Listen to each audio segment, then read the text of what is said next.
Arcadia, en Utadeo. Un análisis de la sociedad desde la cultura.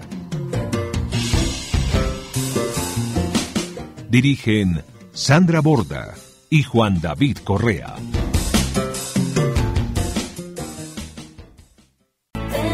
Voz de Diana Ángel, actriz, directora de la Asociación Colombiana de Actores e invitada esta noche. Les damos la bienvenida a esta conversación Arcadia en HJUT. Esta noche estamos también con Santiago Trujillo, creador y exdirector del Instituto Distrital de las Artes y Dartes hasta hace 2 años y hoy director de la Escuela de Cine y Televisión de esta universidad y además de la Maestría en Gestión Cultural también de la Jorge Tadeo Lozano. Hoy para conversar sobre otro tema de crítica cultural, de actualidad, para leer de alguna manera lo que nos está pasando en clave cultural de otra forma. Esta noche también, por supuesto, con Sandra Borda. Buenas noches, Sandra. Juan David, muy buenas noches. Feliz de tener con nosotros en la mesa hoy a invitados tan especiales, Diana y Santiago. De verdad que es un placer que nos acompañen en esta noche de miércoles para discutir un tema que, si usted me deja empezar, Juan David, voy a ir directo al grano, porque la gente tiene la sensación con las artes y la cultura de que esto es, digamos, a punta de amor al arte, como la misma expresión lo dice, y en la gran mayoría de los casos, digamos que el trabajo del artista para mucha gente del común no es asociado con la idea clásica de trabajo de las 8 horas que usted se mete en una oficina y que le traen, digamos, todas las implicaciones de rigor que conocemos. Diana, ¿qué implica organizarse cuando uno está en el mundo de las artes y la cultura? Muy buenas noches, Sandra, Juan David, Santiago, qué bueno estar acá, qué rico que nos abran un espacio para hablar de estas cosas. Pues usted lo ha dicho, Sandra, al no considerar al artista un trabajador, se generan todo este tipo de imaginarios en donde no se le da la posición al artista como un trabajador.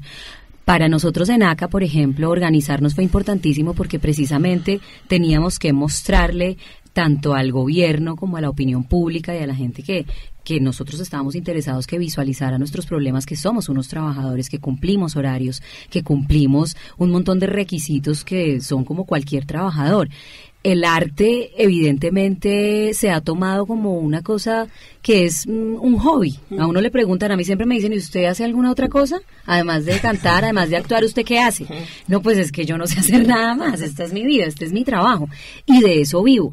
Se convirtió también como que fuera un regalo, como si uno tuviera que regalar su arte y no hubiera que cobrarla. Y yo vivo de esto y todos los trabajadores del arte necesitamos vivir y pagar cuentas como cualquier otro. Entonces, organizarse para hacerse visible como trabajador era importantísimo. Claro. Santiago. El arte creo que es tal vez de los primeros oficios de la humanidad. Me preocupa mucho que sociedades como la colombiana todavía cuestionen que sea un trabajo. Se ha avanzado. Hoy, digamos, puede uno decir que hay más trabajos formales de los que existían hace 50 años, pero no deja de ser un sector en donde no se han generado los procesos y las políticas, tanto públicas como privadas, para poder promover un ejercicio digno del trabajo artístico o del trabajo cultural. Y creo que eso pasa como por 2 transiciones que han sucedido en Colombia en los últimos 20, 30 años. Lo primero es que después de los 60 a los 90, que se hizo un enorme esfuerzo por construir una institucionalidad funcional para el arte y la cultura desde el Estado y crear, como lo hicieron otros países en América Latina, un número importante de nóminas estatales de artistas. Las reformas económicas y el modelo, digamos, estatal de los 90 pasó en su primer, digamos, proceso reformista por acabar con todas las nóminas de artistas del Estado, cosa que, por ejemplo, hoy en México, en Brasil, en Argentina, inclusive en Perú, en Ecuador, pues es, digamos, sólido, y ahí eso permitió no solamente generar una fuente de trabajo importante para los trabajadores, sino también generar referentes frente al resto de la sociedad del trabajo del trabajo cultural como una profesión. Y hoy nos enfrentamos a una transición muy compleja entre, digamos, un trabajo artístico analógico versus un trabajo artístico metido ya en la era de lo digital. Y eso ha generado también una transformación de la noción de trabajo, no solamente en las artes, en muchas otras disciplinas, pero en las artes eso hoy tiene una incidencia que me parece neurálgica, que vale la pena pensar, estudiar, investigar, porque hay allí pues un debate al menos que pensar, y que ha generado también unas nuevas dinámicas del trabajo cultural que nos ha costado trabajo leer y que nos ha costado trabajo como acomodarnos a esos nuevos modelos, a esos nuevos sistemas de producción en este momento de la cultura digital. Yo les voy a recoger un poquito la pita porque quizás quienes nos están oyendo pues se preguntan, bueno, y Diana en tanto directora de la Asociación Colombiana de Actores y Santiago en tanto profesor, ¿de qué exactamente o a qué le están apuntando con la pregunta de Sandra? La pregunta del programa básicamente es si los artistas deben o no organizarse sindicalmente y por qué además en Colombia nos da tanto miedo la palabra sindical. En Colombia ha habido antecedentes claros de organizaciones sindicales como ACOTV, que es la Asociación Colombiana de Trabajadores de la Televisión, que surgió en Ravisión, que fue un sindicato muy fuerte, que ejerció presiones importantes, interesantes, entre el año más o menos 1960, que es más corresponde a la llegada de la televisión en Colombia, y la evidente liquidación de Inravisión a finales de los años 90. Me gustaría que Diana le cuente a nuestros oyentes cómo surgió acá, por qué surgió acá, hagamos un poquito de pedagogía, y si quiere Santiago de una vez le hago su pregunta, es, usted ahora está en la universidad, pero tuvo que estar en el Estado hasta hace 2 años, y estuvo largamente 8 o 9 años, no recuerdo exactamente cuánto, pero digamos que estuvo un buen tiempo en el Estado, y le tocó de alguna manera ser la contraparte de peticiones y organizaciones como la de Diana. Ha estado en los dos lados. Ha estado en los dos lados. Entonces, ¿por qué no le contamos a los oyentes, Diana, qué es acá, por qué surgió y por qué decidieron ustedes organizarse? A ver, acá el tema es que hemos vivido en una industria de televisión desde hace 60 años, en donde evidentemente esa industria creció de una manera impresionante y se empezó a exportar nuestro trabajo, digamos que empezó a generar un empleo importante para los actores la televisión. Antes de meternos con el tema de la actuación como tal y el teatro, nuestra motivación real fue porque hemos trabajado muchísimos años en la televisión bajo unas condiciones laborales absolutamente desastrosas, en donde cumplimos unos horarios de 16, 18, 20 horas, en donde trabajamos los domingos, los festivos, tenemos un tipo de contratación de prestación de servicios, pero con una evidente subordinación muy fuerte, en donde nuestra vida realmente depende de ellos. Las condiciones económicas empezaron a bajar, las tarifas empezaron a bajar, y hubo un agravante. En el año 2016, en el año 2015, empezaron a poner novelas extranjeras en el horario prime time, que es el horario de las 8 de la noche, en donde siempre habíamos tenido trabajo, digamos, constante los actores. Ahí se prende una alarma frente a qué puede pasar no solamente con el trabajo del actor, sino con el trabajo de la técnica, de toda la gente que trabaja en la industria de la televisión, maquilladores, vestuaristas, escenógrafos, toda la gente que ha generado, digamos, esta industria. Al entrar estos productos en el horario que era, digamos, nuestra fuente de trabajo, pues era un problema, porque esto iba a generar un desempleo masivo. Entonces prendemos las alarmas, decimos, bueno, tenemos que empezar a regular esto, porque aquí nadie ha puesto como un límite al tema ni contractual ni de la manera en la que se organiza ese trabajo. Entonces decidimos organizarnos 25 personas primero para hacer este sindicato. Tuvimos una discusión de si fuéramos una asociación o un sindicato, una asociación de origen sindical. ¿Por qué?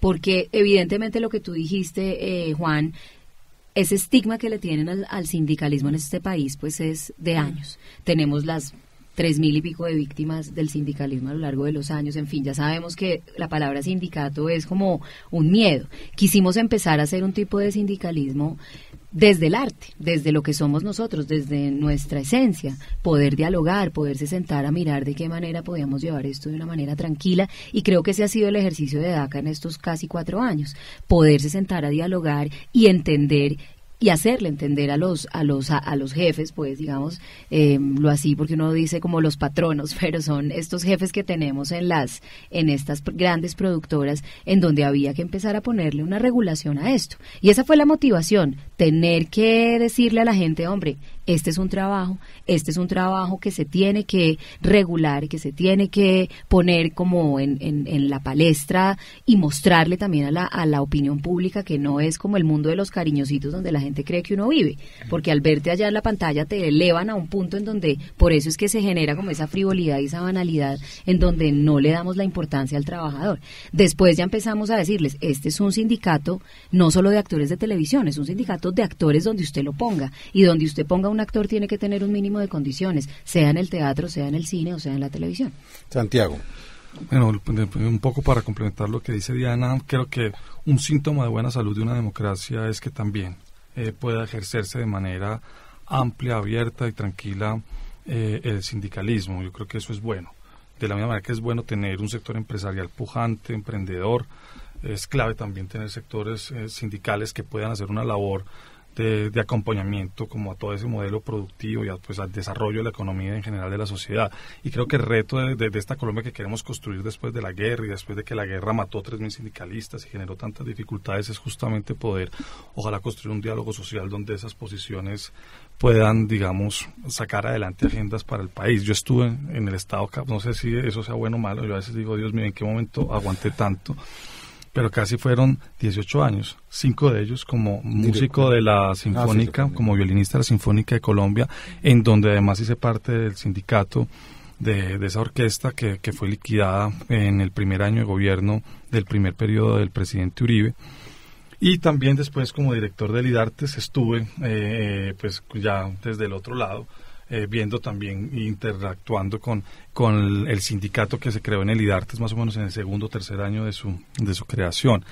Entonces, pues bueno, ¿qué te puedo decir? Creo que en Colombia hoy hace falta que en las políticas culturales se incorpore una nueva noción del trabajo cultural. Hemos llegado un poco tarde a todo, de alguna manera.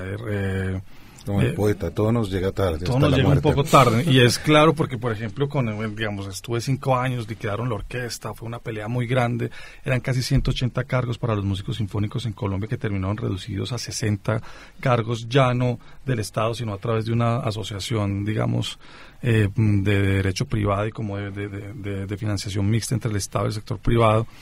Y eso tuvo unas repercusiones importantes y muy trágicas para el sector sinfónico, de la música sinfónica en Colombia, que hoy todavía, digamos, se siente y hoy todavía, digamos, hay un dolor y hay una tristeza, porque eso sucedió y sucedió justamente por la primera coyuntura que les planteaba ahorita, ese reformismo de los años 90 que impactó en las instituciones culturales justo cuando empezó el siglo XXI y que a nivel nacional fue la liquidación de la Banda Nacional, la liquidación de la Orquesta Sinfónica de Colombia, la Escuela de Arte Dramático también hizo parte de ahí. Casi el resto de las nóminas de artistas de todo el país se liquidaron, muchas de las bandas departamentales desaparecieron. Casas de la Cultura. En Bogotá, en esa primera alcaldía de Enrique Peñalosa, recuerdo muy bien también la liquidación del coro distrital, de la banda distrital. Casi en ese momento dijeron que era necesario también generar un proceso de reforma laboral de la Orquesta Filarmónica de Bogotá, que llevó a casi 12 años de crisis y de conflictos laborales entre los músicos de la Filarmónica de la ciudad con el distrito. Y justo cuando, digamos, empieza un poco a superarse todo esto, empieza a dinamizarse como una industria cultural en un momento de crecimiento económico del país, pasa la transición de la música, en donde, por ejemplo, los sindicatos de músicos ya urbanos y populares que querían reunirse a través de asociaciones y de federaciones, y en donde, digamos, el soporte que sustentaba esa industria del disco pues desapareció, se digitalizó, digamos, casi que todo el proceso industrial de la música y se perdió un poco esa noción de contra quién peleamos, dónde está el patrón, finalmente quiénes son los que a quién le tenemos que agenciar nuestros derechos. Y con los actores que pues lo vivimos con ACA, en ese momento estaba Julio Correal y Benjumea, y era un poco porque hubo un momento de florecimiento de la televisión colombiana y llega también, digamos, toda esta digitalización de la industria audiovisual, y pues la industria colombiana está hoy también en un proceso de transición que afecta hoy directamente, por ejemplo, a la profesión del actor, que creo que es también una de las cosas que impulsa de una manera muy fuerte y muy contundente la creación de ACA y de toda esta agenda como de, bueno, ¿cómo hacemos para poder reivindicar, digamos, como si este trabajo del artista en Colombia. Entonces creo que hay como muchos temas. Sí. Ya volvemos con ustedes, vamos a hacer nuestra primera pausa en esta conversación Arcadia en HJUT.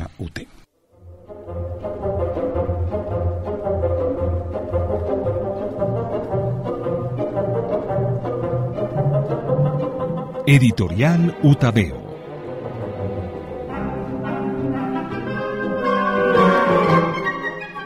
Arte y ciencia en el placer de la lectura.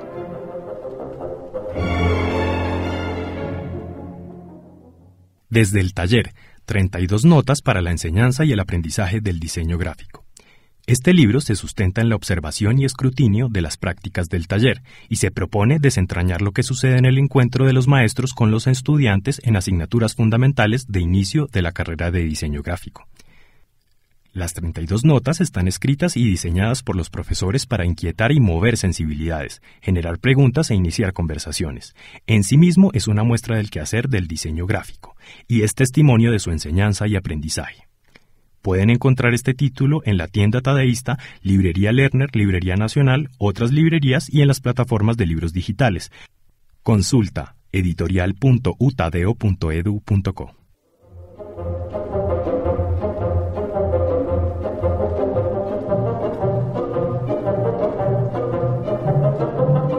Editorial Utadeo.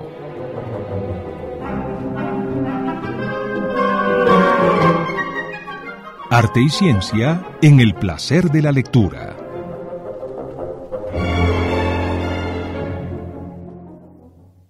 Haciendo de abogado del diablo y utilizando el argumento que utiliza todo el mundo en contra de los sindicatos, con el que claro que no estoy de acuerdo, quería simplemente hacerles una pregunta, porque escuchándolos me da la impresión de que hay dos problemas básicos con los que la industria, digamos el otro lado de esta historia, está lidiando. Uno es el clásico argumento de la globalización. Hay más competencia internacional, Diana, lo mencionabas hace un instante, hay novelas internacionales que llegan en horarios complicados, hay más competencia, como diría un neoliberal clásico en este asunto. Y la competencia es buena. Y de otro lado, digamos, también hay un ejercicio por parte de la industria que, digamos, dialoga directamente con este surgimiento de la competencia internacional. Hay una necesidad de racionalizar gastos. Y creo que en una muy buena parte, lo que estaba mencionando Santiago hace un instante, los gobiernos locales y nacionales liquidando aquí, liquidando allá, privatizando aquí, privatizando allá, básicamente la lógica que están siguiendo, y vuelvo a insistir en que estoy haciendo de abogado del diablo, insisten en la idea pues simplemente de que estos son gastos, como se ha concebido, iniciamos la discusión pensando en esto, como se ha concebido tradicionalmente la cultura, ¿no? Son gastos accesorios, son gastos de los que se puede prescindir. En una sociedad, dirían ellos, como la nuestra, en las que las necesidades básicas están insatisfechas, no nos podemos andar dando los lujos, digamos, de pensar en la cultura como una prioridad en materia de gestión pública. ¿Qué le contestan ustedes a esa crítica? Uy, Sandra, se metió ahí metió el dedo en la llaga, porque es que, claro, es un tema evidentemente de dinero, ¿no? Y cuando usted empieza a hablar de todo lo que implica económicamente seguir trabajando en esto y para la empresa, pues hay temas, hay problemas. Yo lo que siento con esto es que hay una cosa que hay que mirar. Todos estas industrias del entretenimiento, y hablando particularmente de los actores son la materia prima. Y la materia prima de esta industria pues tiene que ser respetada y tiene que ser valorada como debe ser. Aquí nos pasó en Colombia que empezamos a minimizar el valor del actor. Era como si el actor fuera cualquier cosa a la que usted le puede empezar a rebajar los costos como si no pasara nada. Yo le hago una pregunta sencilla para que la gente entienda. Ponga un set de grabación, que es, digamos, esta cabina, ponga las cámaras, ponga los técnicos, ponga las luces, ponga los micrófonos, ponga todo lo que usted necesite, que además en eso no escatiman en gastos. La tecnología le van metiendo con toda, la mejor cámara, el mejor micrófono, el mejor todo. Y si los actores no llegan, ¿usted qué tiene?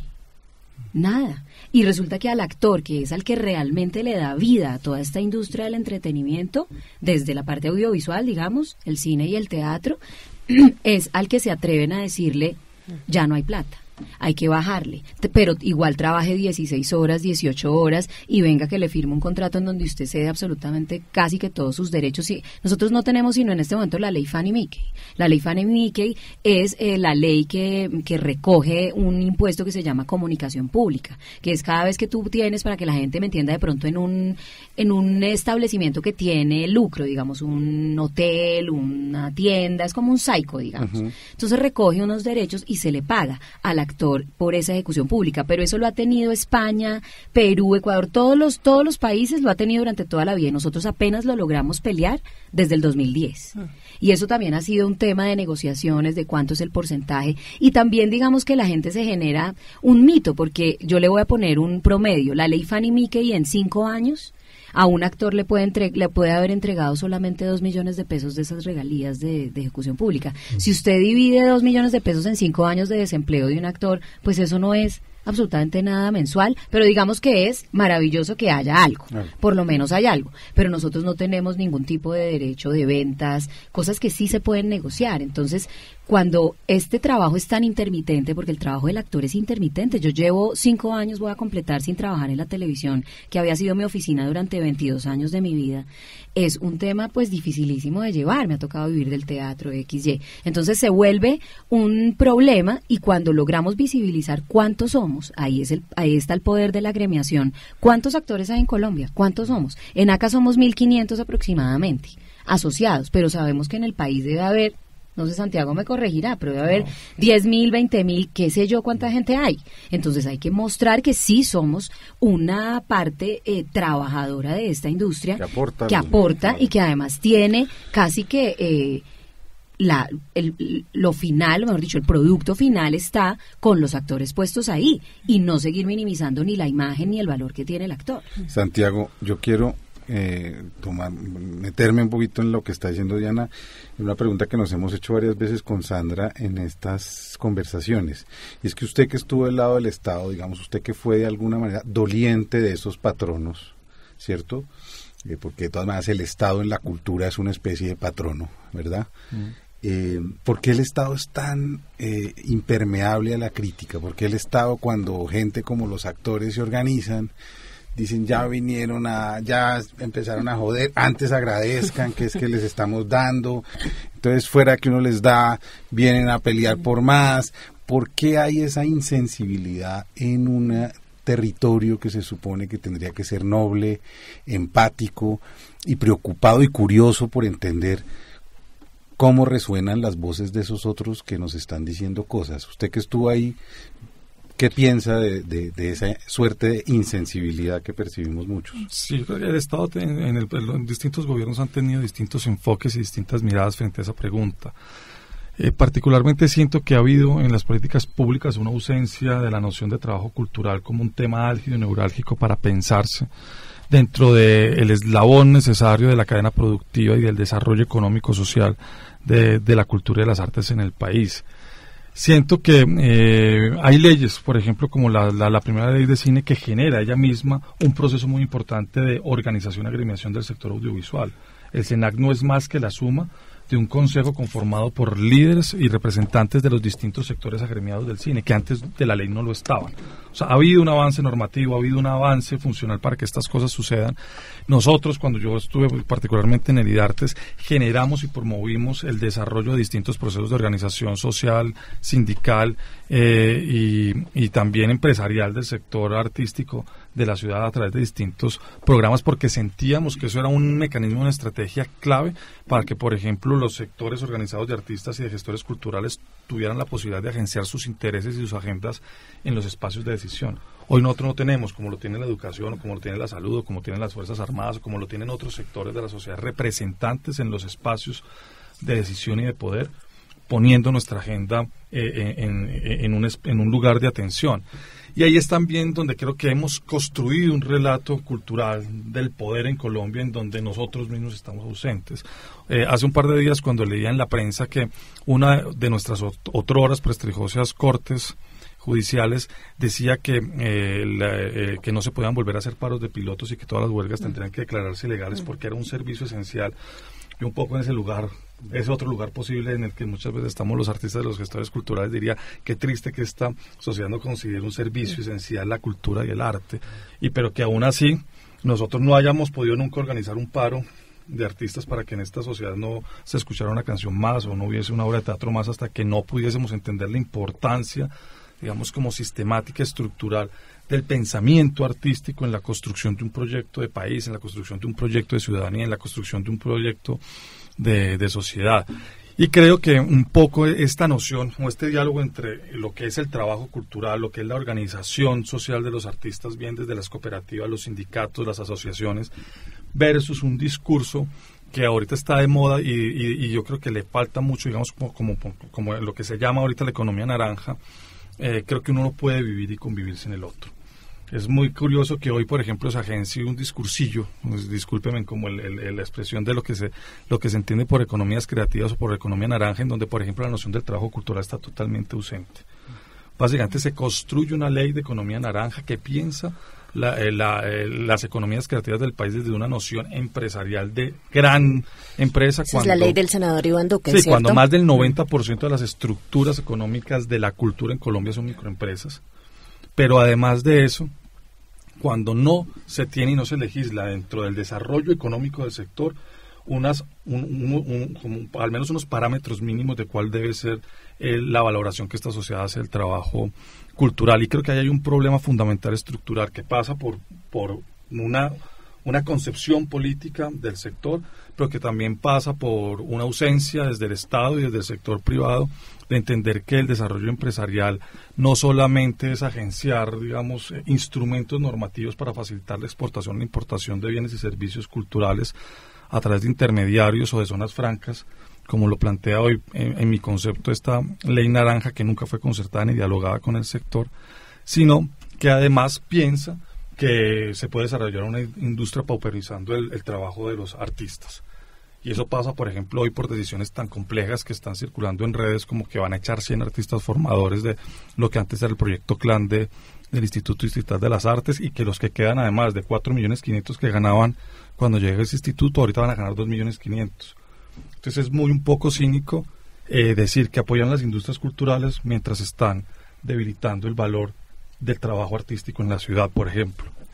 Ese era el riesgo que se corría, pienso yo, y este es, digamos, el problema de esta discusión, cuando se empezó a pensar legítimamente, creo yo, que las artes eran una función que tenía que producir, que no era una cosa altruista y que no era, digamos, algo que se suponía tenía que hacer como una contribución gratis a la sociedad, sino que se empezó a pensar que obviamente, digamos, las artes, y usted, Santiago, conoce lo que se está ganando el Estado colombiano, digamos, en esta actividad, y que la gente empezara a profesionalizarse y a darse cuenta que esto era una actividad con ánimo de lucro. Digamos, es legítimo que sea una actividad con ánimo de lucro, debe ser una actividad con ánimo de lucro, pero el problema allí es que entonces se abre el boquete enorme para pensar, para concebir la participación del Estado tratando de usufructuar ese lucro mucho más de lo que debería estarlo haciendo. Y en ese sentido, digamos que la pregunta que les quería hacer, y esto yo creo que es un principio que aplica para casi toda la labor sindical, escuchándolo hablar también de la cosa de Avianca, yo me pregunto si en este espacio particular, y yo creo que Diana tiene que decir esto frente al papel que juegan los grandes conglomerados de los medios de comunicación, si parte de lo que está sucediendo acá es que esa asociación, por llamarla de una forma bonita, entre el Estado y el sector privado, los grandes conglomerados económicos que controlan una muy buena parte de estas actividades, efectivamente la de la televisión, si esa asociación no es una asociación que termina yendo en detrimento, pues, del trabajador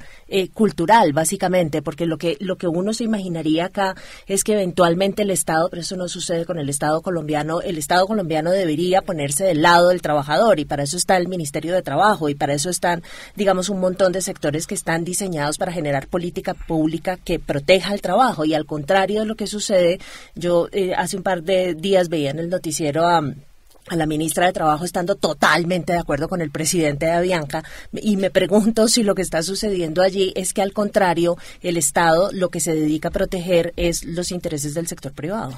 Mire, Sandra, a mí me da mucha risa oír siempre, o no sé eso cómo será, pero siempre nos dicen que están privatizando todas nuestras empresas distritales, como la ETB, como todo, porque el gobierno es incapaz y el Estado es incapaz de sostenerlas, entonces es mejor privatizar todo.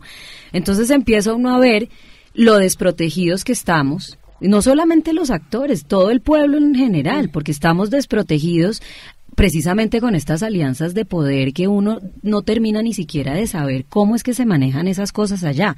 Mire, nosotros tenemos una ley del actor que llevamos peleando por ella desde que ACA empezó, y realmente ver cómo se asocia tanto el Estado, el Congreso, todo el mundo con las entidades privadas, con la gente que defiende todo este tipo de economías en contra, y para ver qué tanta traba se le pone a una ley que definitivamente no quiere más que reivindicar derechos y reivindicar un tema artístico desde lo profesional.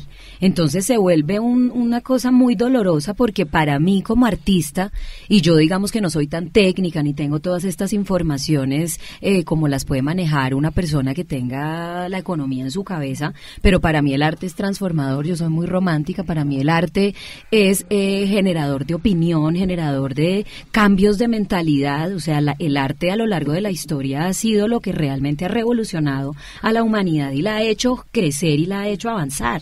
Entonces, digamos que en el momento en el que estas entidades te ponen un freno frente a la lucha, pues es dolorosísima y es muy triste, y uno se da cuenta que evidentemente hay unas fuerzas y unos intereses que evidentemente no son los del artista. Punto. Eso no hay nada que hacer.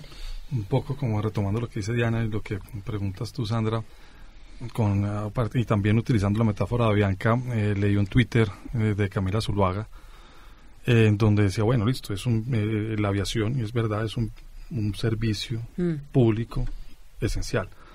Entonces, si es el Estado, digamos, como es un servicio público, entendería que debería estar controlado por el Estado. Sí. No, y que me lo cobre como la factura del gas. Entonces las huelgas sí las deben controlar, pero los precios, por ejemplo, exacto, no. Entonces, ¿por qué si regulamos la movilización social, pero no regulamos la política de precios de los dueños de Avianca? Entonces, creo que hay una cantidad de inconsistencias digamos, en el discurso.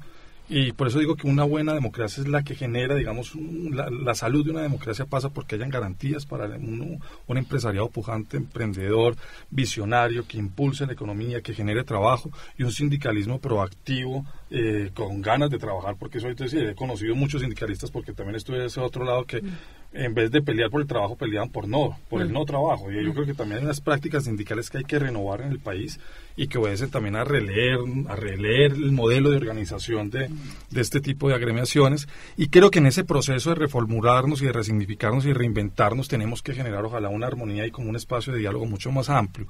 Siento también que hay como ciertos discursos que creo que están un poco anticuados y que hoy nos los venden como innovadores. Y creo que no hay ninguna industria en la historia de este país, por no referirme al resto de América Latina, que haya tenido un momento, digamos, embrionario de crecimiento en donde no haya contado de manera decidida, sistemática, con el apoyo del Estado. La misma aviación. No sé cuántas quiebras y concordatos financió el Estado colombiano de Avianca durante los años 80 y 90, la industria siderúrgica en los años 40 y 50, la industria cafetera. O sea, hoy, digamos, que además se tenía una estructura empresarial muy similar a la de la cultura, porque eran pequeños microempresarios, el minifundio cafetero antioqueño, en donde el papá era al mismo tiempo el patrón y los hijos eran los que trabajaban. Es casi la estructura funcional de una microempresa comunitaria de cultura en el barrio Kennedy, en el barrio Bosa, en Bogotá. Y siempre, digamos, esas industrias que hoy fueron y que fueron durante mucho tiempo representantes de la economía y que sostuvieron la economía de este país, contaron con una ayuda decidida de subsidios del Estado, de exenciones tributarias del Estado, de acompañamiento del Estado. Pero cuando alguien, siquiera en el sector cultural, se atreve a decir que el papel del Estado debe ser distinto, entonces salen las voces, esas voces que posan de técnicas y con las cuales a mí me encantaría un debate, decir que es que no queremos construir una política asistencialista, o esa noción del papá Estado, o cómo vamos a generar y a construir y administrar entidades públicas tan grandes que es que son inmanejables. Y a mí eso me parece más bien que es miedo de trabajar desde el Estado y desde el sector público para construir políticas realmente contundentes y para poder generar estructuras funcionales dentro del Estado que le den respuesta a las necesidades culturales del país. Pues eso pretende este programa precisamente, que empecemos a hablar, que empecemos a ser un poco más permeables y nos dejemos tocar unos y otros, los medios por supuesto también. Vamos por supuesto a escuchar a los estudiantes porque este programa quiere escuchar voces diversas y hicimos un sondeo a los estudiantes de la Facultad de Artes y del Diseño de la universidad para preguntarle si ellos están de acuerdo en la agremiación de los artistas.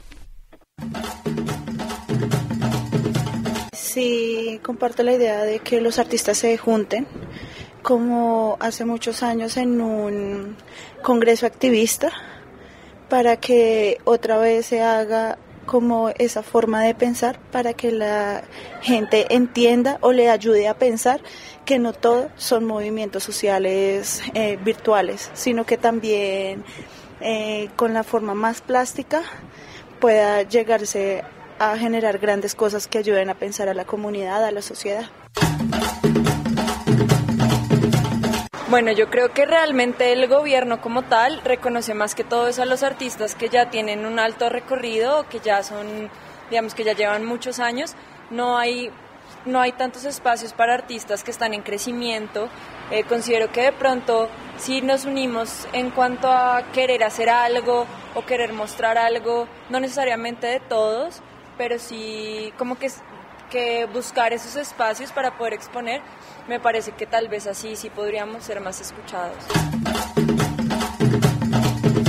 Me parece que es una propuesta interesante, ya que pues ahorita hay tanta indiferencia, tanta rivalidad entre los artistas, que ahorita ya la oportunidad de que todos se junten y hagan con un equipo siempre para cualquier causa que en este momento está a flor de piel en la actualidad, pero sí es chévere y es interesante lo que ellos crean, siempre crean algo nuevo y siempre llaman mucho a los jóvenes y también integran tanto las edades. Yo opino que los artistas se deben conglomerar y hacer un grupo, porque así es mucho más fácil escuchar las opiniones de todos y hacer que todos estén de acuerdo con una decisión o con algo que ellos quieran. Sí sería una buena idea, debido a que la música es un arte muy bonito que une a las personas y a través de las notas se puede llegar al corazón de varias personas y asimismo poder ser reconocidos y como más respetados y eso. Me estaba preguntando, escuchando a los estudiantes, Diana, si parte del lío y de la dificultad de articularse, de organizarse y demás, no tiene que ver, y lo pregunto desde la absoluta ignorancia, no tiene que ver con el nivel de profesionalización de la actuación en Colombia, porque parte, yo creo, alguno de los estudiantes hablaba de la competencia al interior del gremio y demás, y me pregunto qué papel juega, por ejemplo, la llegada de todos estos actores internacionales, cómo juega eso en materia del establecimiento de los salarios de los actores, cómo juega la entrada de las reinas de belleza al gremio de la actuación, cómo, si me entiende, cuando hablo de profesionalización no hablo necesariamente de haber hecho pregrados y maestrías en actuación, hablo del ejercicio mismo de la profesión y del dedicarse, como decía usted, de tiempo completo y asumiendo que esto es un trabajo y no una actividad al ladito. ¿En qué medida la diversidad que existe en el gremio dificulta en una muy buena parte de la organización y el tratamiento, digamos, serio por parte de las empresas del trabajo de los actores? Hay muchos puntos. También me retomo lo que dijo un estudiante frente al individualismo. Digamos que ahí es donde parte todo, porque hemos sido un gremio muy desunido. No había gremio, mejor dicho.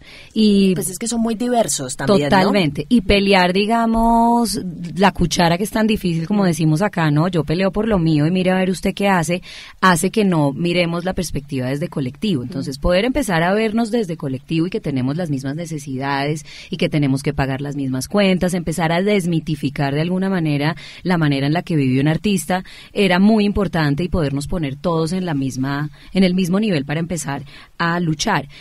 Aquí hay un tema también hace unos años, yo creo que hace unos 20 años tal vez, había una tarjeta de profesionalización para los actores. Existía una tarjeta de profesionalización, así como lo que pasó con los periodistas. Entonces resulta que por un fallo de la Corte se decidió que el ser actor era un oficio.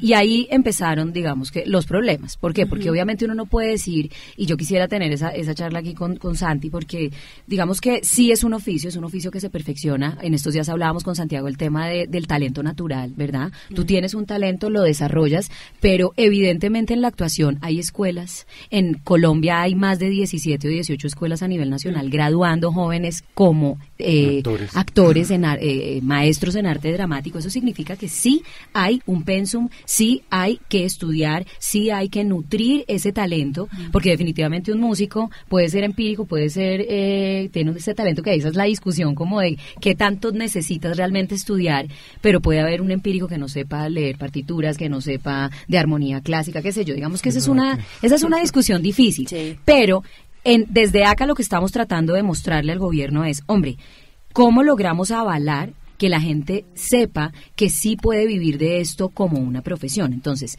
yo decía, si en la Javeriana vale 10 millones de pesos el semestre de arte dramático, perdón, estoy muy malísima, y yo soy una mamá, y le digo, no, yo le estoy pagando a usted un semestre de 10 millones de pesos para que después me digan que usted no es profesional, que esto lo puede hacer cualquiera y que es mejor no estudiar porque ¿para qué? Es una discusión difícil. Entonces, lo que tenemos que empezar a enfocar es ¿cómo logramos dignificar este trabajo, cierto? ¿Cómo logramos hacerle entender al gobierno y a todo el mundo que sí hay que tener por lo menos unas normas claras de trabajo? Y si vamos a poder empezar a darle la oportunidad a los chicos que se están graduando, a los chicos que se están preparando, pues eso nos va a ir dando un marco para legalizar la contratación, los pagos, como un escalafón, porque igual no significa que si usted tiene un actor natural, un actor que tiene un talento y lo necesita en el cine, perfecto. No nos podemos meter en la burbuja creativa, usted puede contratar a quien quiera. Eso que nos hiciste, porque yo tenía esa duda, claro. Que era la duda que teníamos desde el sector del cine frente a la ley de ACA. Porque entonces, pues, la gente pensaba con la ley de ACA en el cine que nosotros no nos oponíamos a la gente que no tenía la trayectoria, el actor natural. No, digamos. Por favor, yo también seguramente hace 22 años fui una actriz natural y tuve un talento natural, ese no es el tema. El tema es cómo usted realmente, uno, no le quita prebendas económicas a un actor natural, porque si usted lo escogen de protagonista, ¿de qué manera le va a hacer esa remuneración? Entonces, porque es una persona que cogió en la calle, no le va a pagar, lo va a explotar, ¿de qué manera contrata a esta persona? No, es un tema difícil. ¿Cómo logra usted, así no le pague los millones que puede ganar un profesional muy reconocido, digamos, un montón de plata, sí, que haya unos estándares y que haya unas tarifas que hagan que esto se lleve en una buena práctica? Entonces, el talento lo tenemos todos, pero lo tenemos que formalizar, porque de ahí para adelante usted cómo me demuestra, por ejemplo, para entrar a ACA, usted tiene que demostrarnos mínimo 4 años de lograr haber vivido de este oficio. Porque si usted un día decidió ser maestra, pero al otro día es que me llamaron para una novela, pero vuelvo a ser maestra, yo no sé hacer eso, digamos. O sea, yo no podría hacer trabajar de abogada y luego de actriz, pues eso no lo sé hacer. Entonces, ¿cómo usted me demuestra que ha podido sobrevivir de este oficio tanto tiempo para que yo sepa que usted es un trabajador del arte y que es un trabajador en el oficio de la actuación? Yo no me quiero equivocar, Santiago, pero me da la sensación de que una vez más en esta lucha y en muchas luchas de la cultura en Colombia hay una ausencia brutal de lo público y del Estado. Es decir, no hay un acompañamiento y una construcción, que era lo que usted señalaba fuera del aire hace un momento, de políticas públicas más que de estímulos, premios, todas las portafolios que uno ve de alguna manera que son las tablas de salvación de las diversas instituciones culturales del país, pero uno no ve que aquí estas oportunidades se aprovechen. No sé si me estoy equivocando y Diana también me corrige. No ve uno que ante la petición de estos actores, por ejemplo, haya una asesoría de un ministerio, una cosa legal, venga, esta ley es importante para nosotros porque esta política pública nos va a solucionar otras cosas.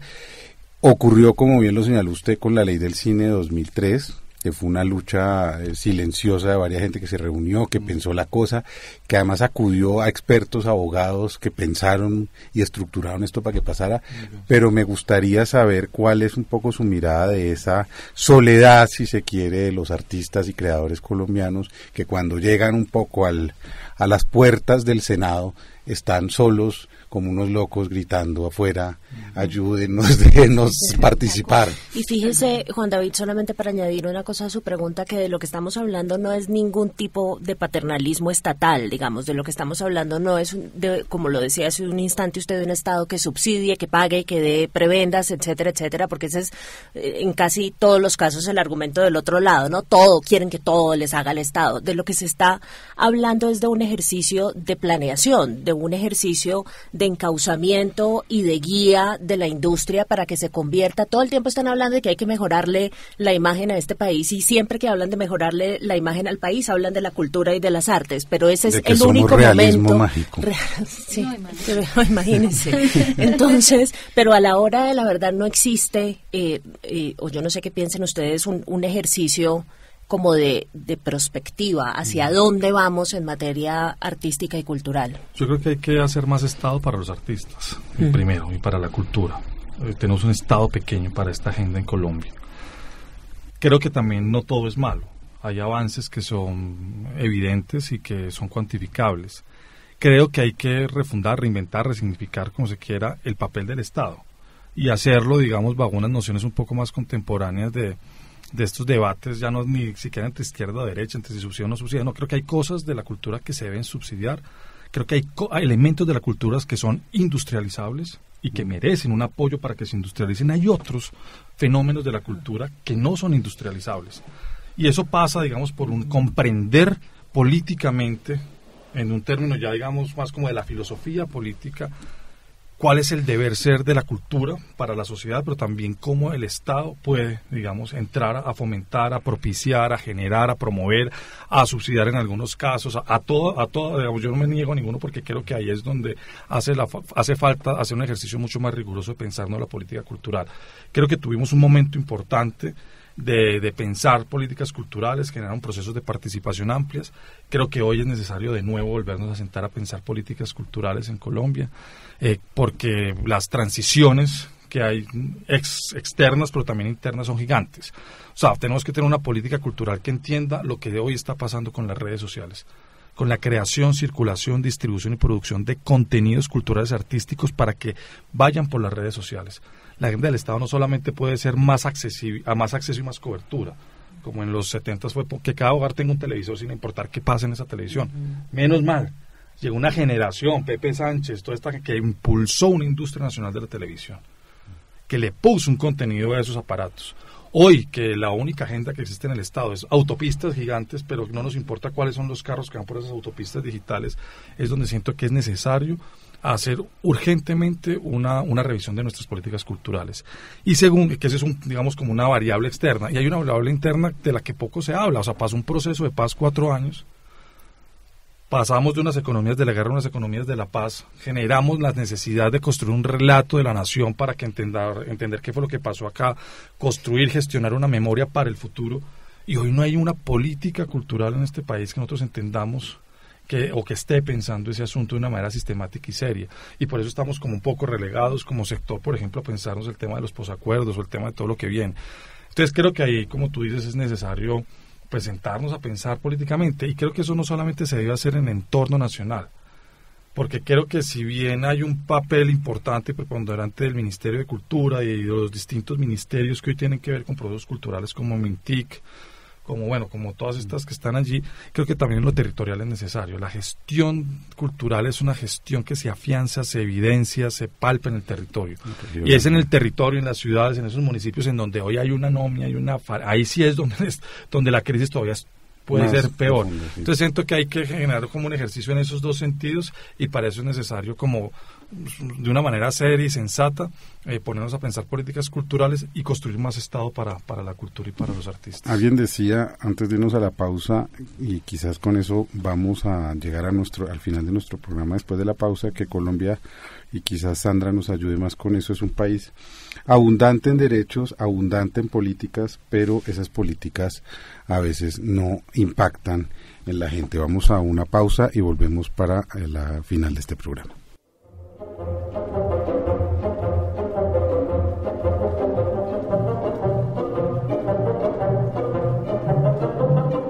Editorial Utadeo.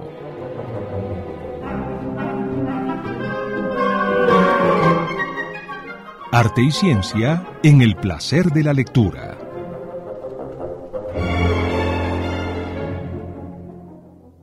Manual de transporte de carga.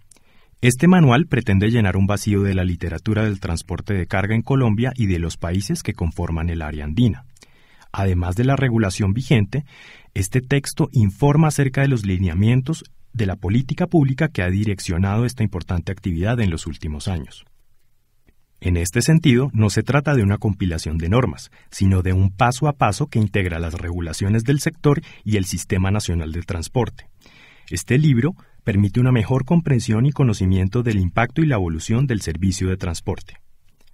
Pueden encontrar este título en la tienda tadeísta Librería Lerner, Librería Nacional y otras librerías, y en las plataformas de libros digitales. Consulta editorial.utadeo.edu.co.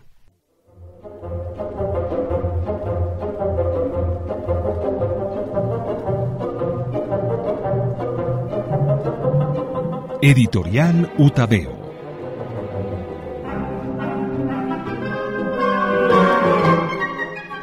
Arte y ciencia en el placer de la lectura.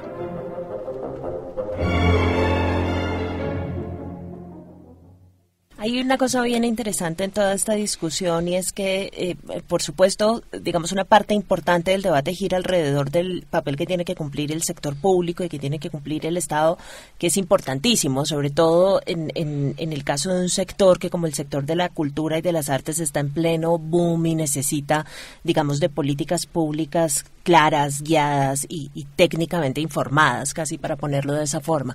Pero me preguntaba también en qué medida, digamos, la gestión no es también una tarea de aquellos que están metidos en el mundo de la cultura, de la industria.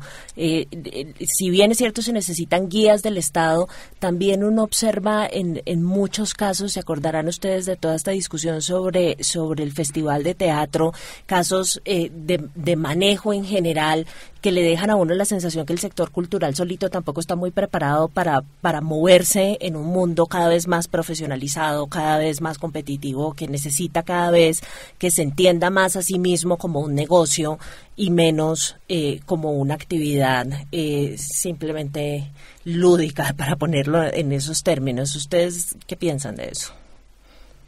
No, de acuerdo. Digamos, la pregunta de este debate era sobre todo sobre el tema sindical, de asociación, y por eso fuimos como a ese lugar, pero indudablemente cuando se trata de hablar de industria cultural, creo que Colombia hoy ocupa un lugar privilegiado. Creo que aquí hay la capacidad de promover no solamente talentos, sino organizaciones empresariales, culturales que puedan ser competitivas, que puedan generar un procesos de innovación y de producción de contenidos propios de alta calidad. Nosotros, con la maestría que tenemos, la maestría en Gestión y Producción Cultural Audiovisual, le apostamos un poco a eso. Entendemos y comprendemos que es una responsabilidad del Estado, pero nos preocupa sobre todo el tema de cómo formar a los emprendedores, entendiendo que ya solamente el camino de un artista o de un gestor cultural es ser empleado por un medio, o por un canal, o por uno. Entonces creo que ahí hay una pregunta importante y que, sin lugar a dudas, creo que es fundamental, estratégico hoy tener en las políticas públicas toda esta agenda de la industria cultural creativa y el emprendimiento. Nos mencionaba algunas cifras que habían preparado para esta conversación. Y que vienen también de un ejercicio riguroso que viene desde el Estado, que es con la cuenta satélite de cultura, en donde se ha hecho un ejercicio juicioso de leer e interpretar algunas cifras sobre, por ejemplo, la empleabilidad en el sector cultural. Y es claro que hemos crecido. Y es claro que eso es algo positivo. En el año 2016 se habla de 220.619 empleos de trabajo cultural en Colombia. 220.619. Esta muestra es distinta a la que hace Iván Duque cuando, digamos, está, porque ellos meten también software y todo temas tecnológicos y lo meten dentro de la industria creativa, y por eso él habla de 1.200.000 trabajadores. Pero en lo que se refiere en la muestra que se le cuenta satélite, que está referida a artes escénicas, artes editoriales, artes audiovisuales, lo que se llama la formación cultural, estamos hablando de 220.000 trabajos más o menos, de los cuales asalariados se están más o menos planteando 136.000 de esos 220.000 e independientes son 84.000. Además de eso, hay una gran cantidad de trabajos que para el DANE son esos trabajos que son como microempresas, que son emprendimientos que no emplean a más de 9 personas, en donde están sobre todo las artes escénicas, el teatro, la música, la danza, que son trabajos muy difíciles de medir porque las relaciones laborales son informales, porque tienen otro tipo de transacción que no queda reportada, digamos, en los instrumentos que hoy el Estado tiene para vigilar y para acompañar y para deducir esto. Pero lo que está claro es que hoy hay una base social importante del trabajo cultural en Colombia, que tiene que crecer más. El porcentaje más alto de ese trabajo está afianzado en la formación cultural, es casi el 45%. Las universidades, los colegios, los procesos de formación informal en los barrios, todo esto. Después sigue el audiovisual y después está la industria editorial. Y ahí demuestra, digamos, que eso es lo más industrializable de la cultura hoy en Colombia. Y ahí hay un crecimiento importante. Paradójico que la música no, un país tan musical. Hace parte del 5% con las artes escénicas, imagínate. Porque igual el negocio de la música es un negocio difícil, primero como de aterrizar a este tipo de instrumentos de medición estadística, porque casi todas las negociaciones son informales. A ti tú tocas y te dan el pago, y eso pasa desde Silvestre Dangond hasta la chisga de matrimonio el viernes por la noche. Pero también porque ha sido difícil consolidar, digamos, o formalizar. Se está consolidada, pero no está formalizada una industria musical como uno pensaba y existiera, y que antes se organizó y se consolidó alrededor del soporte, que era el disco. Cuando desaparece el disco se vuelve a informalizar y ahorita se está reinventando. Entonces creo que hay avances, creo que ahí podemos decir que tenemos oportunidades, pero también es importante ver esas oportunidades y lo que hoy está generando las economías creativas, cómo se está, digamos, traduciendo en el bienestar del sector. La cuenta satélite habla de 6 billones de pesos anuales en el 2016 producidos por este sector. Iván Duque, metiendo esta otra muestra, habla de casi 12 billones. Yo solamente hago un ejercicio matemático muy primario porque no soy economista ni pretendo serlo, y pues yo estoy medio interpretando estas cifras porque pues estoy lejos de poder darlas, pero si uno simplemente divide el número del dinero que produce este sector por el número de trabajadores asalariados, uno dice, alguien está equivocado, o la plata se le está ganando a alguien que no sabemos dónde está, y solamente haciendo esa ecuación ya, digamos, hay una pregunta contundente que yo creo que valdría la pena hacerse, y que es una pregunta, por ejemplo, que hoy no se hace de una manera clara, ni la nueva ley de economías creativas, ni se la está haciendo bien el ministerio, se la está haciendo bien Bogotá, ni se la está haciendo bien las agremiaciones. Entonces creo que es generar un proceso más colectivo entre el empresariado cultural, las asociaciones, sindicatos y cooperativas culturales, el Estado, para seguir fortaleciendo este sector y los medios, y que sigamos creciendo. Diana. Bueno, yo quisiera concluir, ya que nos vamos a ir, volviendo a lo que nos convocó hoy, la importancia de agremiarse. Yo desde acá les puedo decir que ha sido lo mejor que nos ha pasado, independientemente de que tengamos también detractores, por supuesto. Hay gente que dice que los sindicatos vienen es para acabar con la empresa. Al contrario, nosotros lo único que pretendemos con una agremiación es mejorar las condiciones, mejorar la calidad del trabajo, que empezar a dejar de sentir que se está volviendo la calidad tan mala y tan pobre, digamos, de ese auge que tuvimos, y de pronto empezó todo a echar para abajo cuando no se le estaba dando el valor al artista y a lo que significa esta materia prima de la que yo les hablaba. Agremiarse es importantísimo para poder entender más las cosas que nos unen que las que nos separan. No somos tan distintos, al contrario, tenemos casi que las mismas necesidades. Por supuesto, debemos tener formas de vida distintas,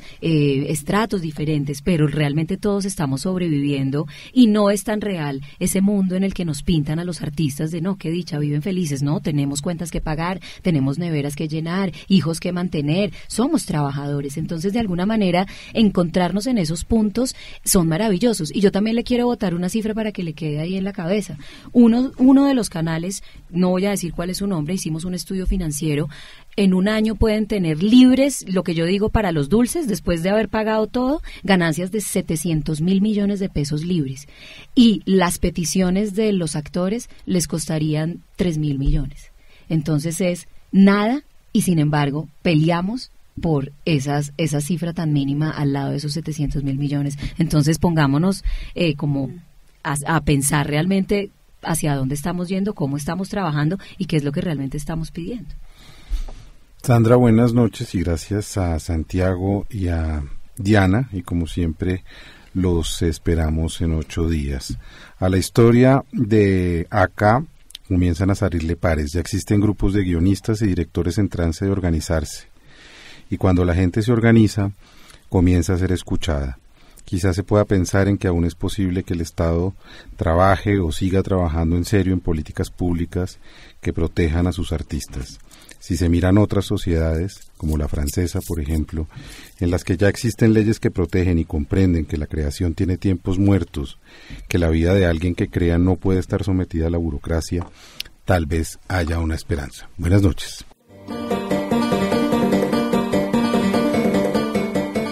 Arcadia, en Utadeo. Un análisis de la sociedad desde la cultura. Dirigen Sandra Borda y Juan David Correa.